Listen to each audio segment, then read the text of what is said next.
400 siswa SMP tidak bisa baca dan tulis. Ada apa dengan pendidikan Buleleng? Informasi miris datang dari Kabupaten Buleleng yang selama ini mengklaim kota Singaraja sebagai kota pendidikan. Dewan Pendidikan Buleleng membeberkan wajah buram pendidikan Buleleng. Kabarnya, 400-an siswa SMP tidak bisa baca dan tulis. Terjadi saling menyalahkan antar instansi terkait di Bumi Panji Sakti itu. Ketua DPRD Buleleng, Ketut Ngurah Arya, memerintahkan Komisi 4 memanggil Dinas Pendidikan Pemuda dan Olahraga untuk meminta penjelasan. Terkait dengan penanganan ini, kita kan sudah punya data yang bersumber dari Kepala Satuan Pendidikan SMP, dari Kepala Sekolah kita di Buleleng. Dari data yang disampaikan Kepala Sekolah kan ada 363 orang yang belum bisa membaca, kan itu 297 itu yang sama sekali belum bisa membaca dan sisanya masih membaca. Nah, ini kita akan berkoordinasi dengan kepala sekolah supaya bisa ada jam khusus atau waktu yang lebih untuk anak-anak ini untuk didampingi dalam mengenal huruf, belajar menulis, sehingga bisa membaca. Mungkin nanti kita coba evaluasi 3 bulan ke depan, 6 bulan ke depan, sehingga ada dari 363 ini berapa yang bisa membaca. Dari SD Niki yang SMP kan, dari yang SD kita juga sedang mengumpulkan data khususnya untuk yang di kelas 456 itu kita supaya tahu sehingga lebih awal dimitigasi kita kan, sehingga tidak lagi di SMP belum bisa membaca.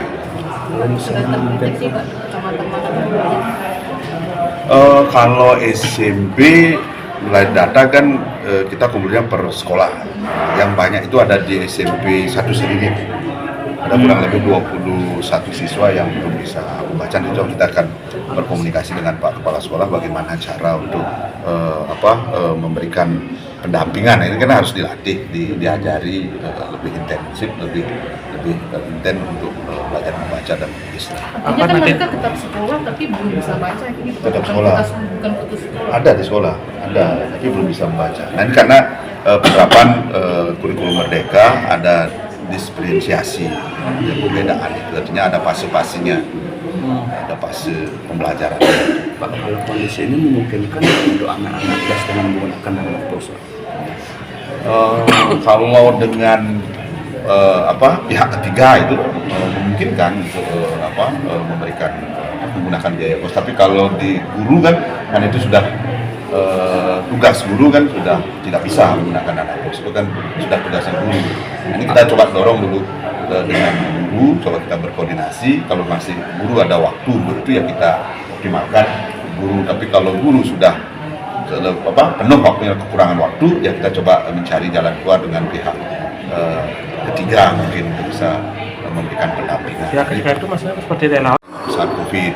Terus yang kedua ada beberapa persennya disebabkan oleh disleksia itu. Terus yang ketiga penyebabnya lebih banyak karena semangat dan motivasi belajar dari anak ini yang rendah. Termasuk juga dari dukungan orang tua. Di keluarganya broken home, ada bapak ibunya cerai atau sehingga tidak mendapat pendampingan ini untuk anak-anak ini. Lebih banyak penyebabnya karena motivasi rendah dan dari keluarga yang broken home. Kalau yang dari disleksia atau difabel itu ada disfabel tapi presentasinya kecil. Pak, mereka ini kan tidak bisa membaca. Ketua DPRD Buleleng, Ketut Ngurah Arya, terkesan marah dengan Dewan Pendidikan Buleleng. Ketua Dewan berencana memanggil Dewan Pendidikan Buleleng untuk dimintai penjelasannya. Oh ya, makasih banyak.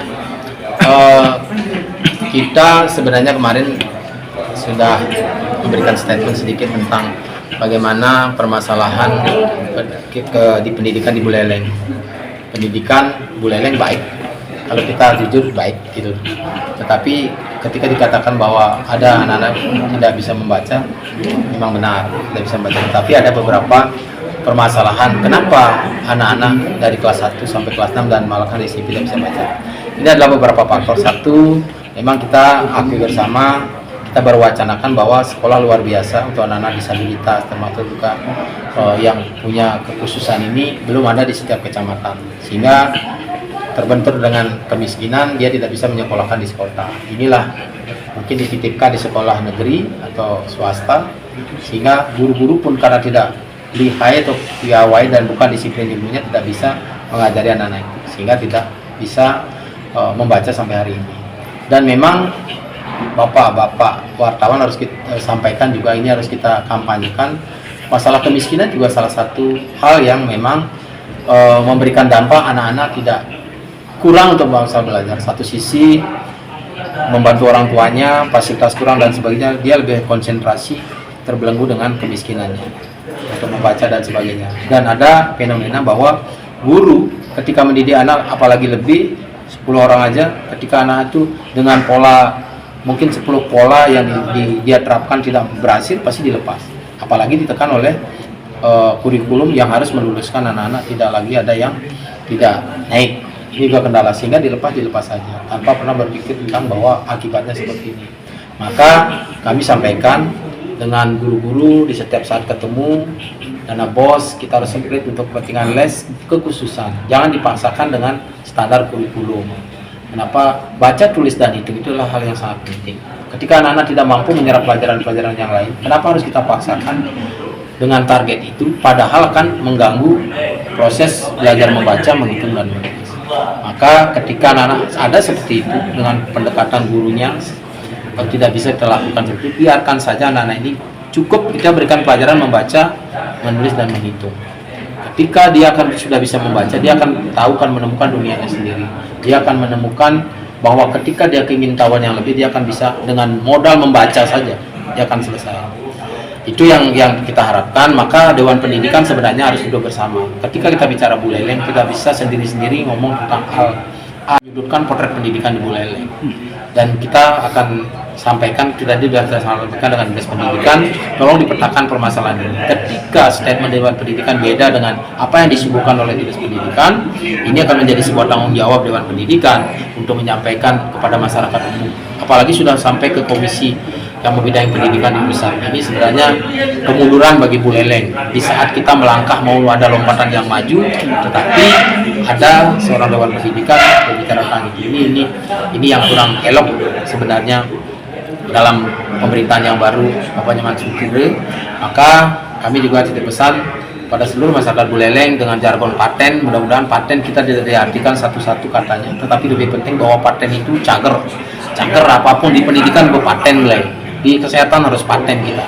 Nah, mewujudkan ini apa? Inilah nanti 100 hari masa kepemimpinan pemimpin kita yang baru, mudah-mudahan muncul satu persatu, dan masalah yang memang hari ini ada kita bisa selesaikan.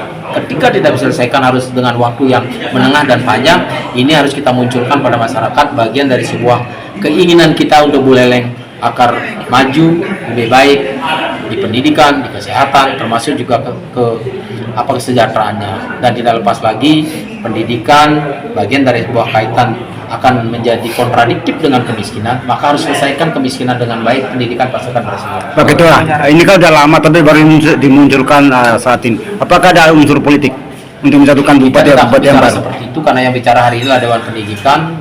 Bisa saja apa yang disampaikan ini ada data yang mungkin dia temukan di tahun yang kemarin, tetapi hari ini kan realnya tidak ada seperti itu. Kami tidak akan menyeret bahwa ini level, kebetulan beliau juga bukan orang politik, tetapi lebih besar ingin mengkritisi Kabupaten Buleleng agar pemimpin yang baru ini jengah, agar bisa menyelesaikan pendidikan mungkin lebih baik dari kemarin. Itu saja. Ada titipan politik. Tapi yang lebih penting bahwa hari ini kita tidak berbicara tentang Ketua Dewan Ngurah Arya mengancam akan menuntut Dewan Pendidikan Buleleng meminta maaf terbuka di media massa bila data yang disampaikan itu berbeda dengan fakta yang ada di lapangan. maka kita bisa minum bersama-sama masyarakat Buleleng di 2025.